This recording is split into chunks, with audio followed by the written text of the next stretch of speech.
just so everyone is aware, I'm sure you're aware by now, um, this is the first time we are ever doing, which seems strange to say, but that we're ever doing a webinar version of one of these boot camps, and we're going to see how it goes.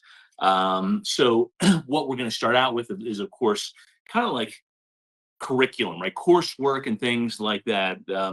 And of course, we're going to start with principles of remediation to start. It's probably what we will always do is start with principles of remediation because we've always got new people coming in. So if we can give them, 5 or 10 minutes of principles before getting into other topics, then it sets the tone for restoration, right?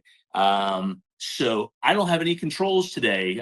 Gigi is going to be probably changing your screen, changing my screen. So I've got points to talk from, and then we're in the second half of this, maybe a little more than the second half of this. We're going to go out into our shop. Is everything good? The what? Oh, okay. I thought you had control over mine. Well, never mind. I I do need to control this. Okay. So maybe this is something that would be worth you doing, Charles? Yeah. Yeah. Okay. Um, where was I? So we're gonna go hands-on with each, well, we're going to go hands-on with the how-tos of applying coatings and sealants while we're doing this today. Okay, so you can see that. Hopefully we'll be able to get some good close shots without getting the camera mucked up and things like that. So Charles, if you would go ahead and flip to our first slide here, or the first slide that's going to help me.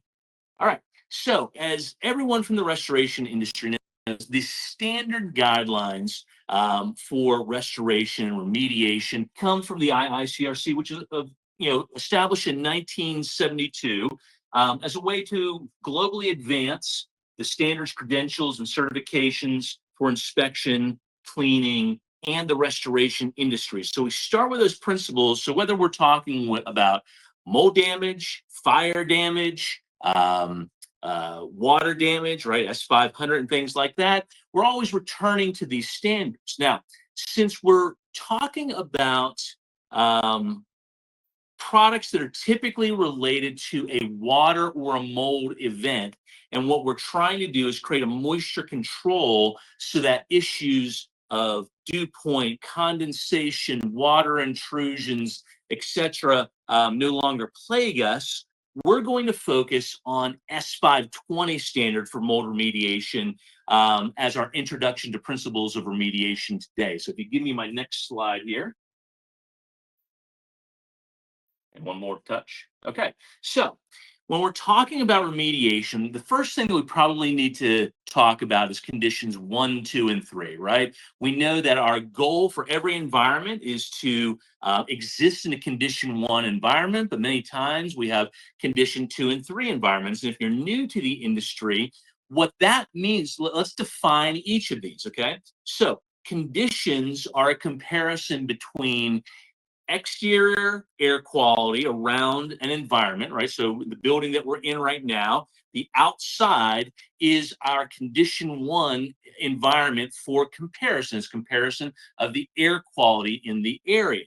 All right. Now, when the air inside, in terms of mold spore, well, let's just not say air, when the surfaces and the air are equal to or less than what's going on in the exterior environment, the exterior ecology, then we've got a condition 1 environment, right? Those things are equivalent.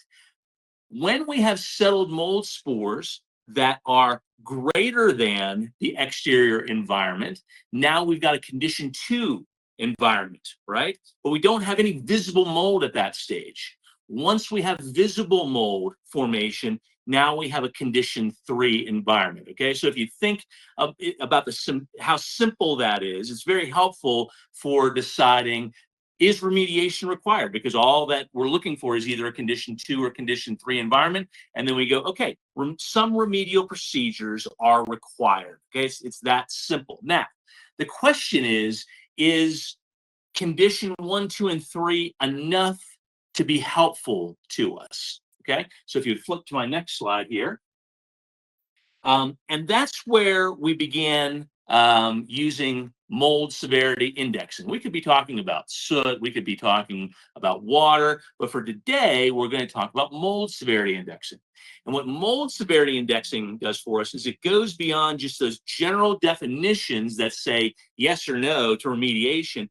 And then it begins answering the questions of how much, where, right? Things like that. So, for example, think of it this way.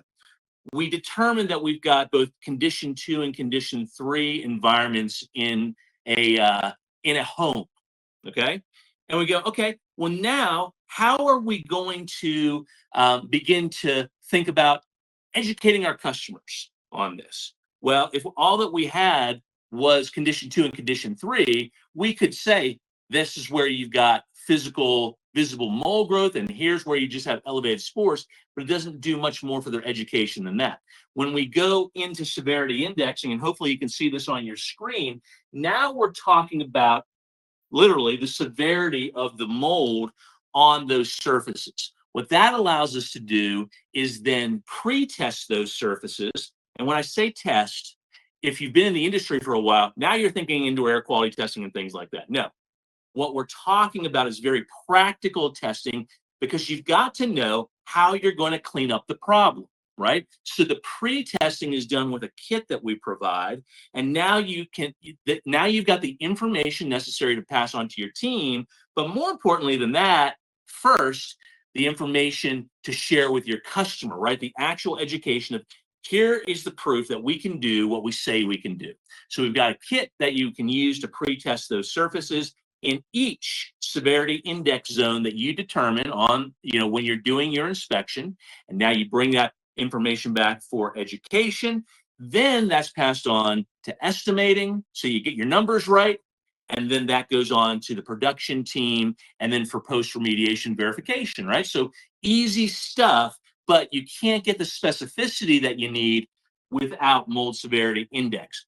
Next slide. All right. So part of that is also documentation. So we provide the inspection guides to go along with this, or assessment guides to go along with this, that is inclusive of being able to notate all of your severity indexes, how many square feet, cubic feet, board footage, etc., that goes into that, and then have a drawing for your customers so they understand all conducive conditions involved. And when I say conducive conditions, I mean all of those things that are creating the problem: the water intrusions, the condensation, the existing mold, the moisture that released from a crawl space floor, whatever it might be, high humidity levels, high moisture content levels, higher than usual temperatures, all those sorts of things are conducive conditions that are feeding the problem. Okay, next slide. All right, so then that brings us to what the heck is remediation anyway, right? And we would define remediation, and I believe our industry would agree with this. I know our industry would agree with this, that remediation is a process of controlled dilution, right? Where we're moving from a high level of mold, whatever that might be, in the air and on surfaces, to a condition 1 environment. And that's done, of course, through source removal, containment, negative air and air scrubbing, HEPA vacuum filtration, a cleaning stage, and we'll talk about the importance of that continually, and then normally a second HEPA, and then any recurrence prevention that needs to take place. And when I say recurrence prevention, most people have a tendency to stop right here at the last HEPA, right? They're not thinking about controlling issues always of condensation, issues of increasing moisture content in surfaces over time as dew point cycles continue through a attic, a crawl space, a basement, something like that. And that's where we would say you're missing half of the sale. The simple way to double your sales in a company is to be both a remediation company and a recurrence prevention company in one, right? And that is following IICRC guidelines, because recurrence prevention is the fourth pillar of remediation, and most people tend to skip over it. So we want to bring that to your attention today and then give you some solutions to go with it. So this is what we're generally looking at. And then let's go to the next slide. When you work with us, you'll learn a solution called React Extract. Yes, it's a differentiator from your competitors, but what it really allows you to do is take this cleaning step and compress it to the point where you're going to see about a 70% savings labor time by using two chemistries that neutralize on the surface, drive the soil load, mold, etc., to the surface for wet extraction. Now, when I say wet extraction, then you go, well, why aren't we using a HEPA filter in there? Moisture is as great a containment vehicle as anything.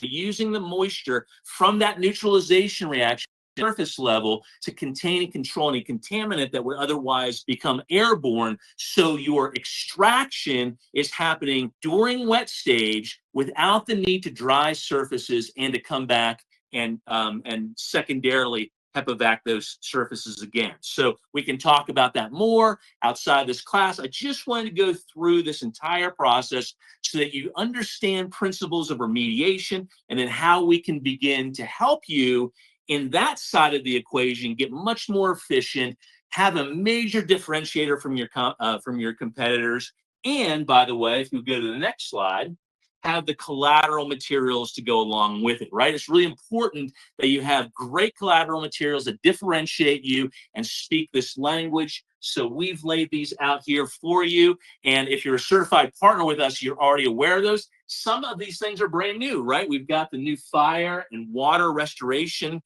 guides just about to come out. We're excited about that.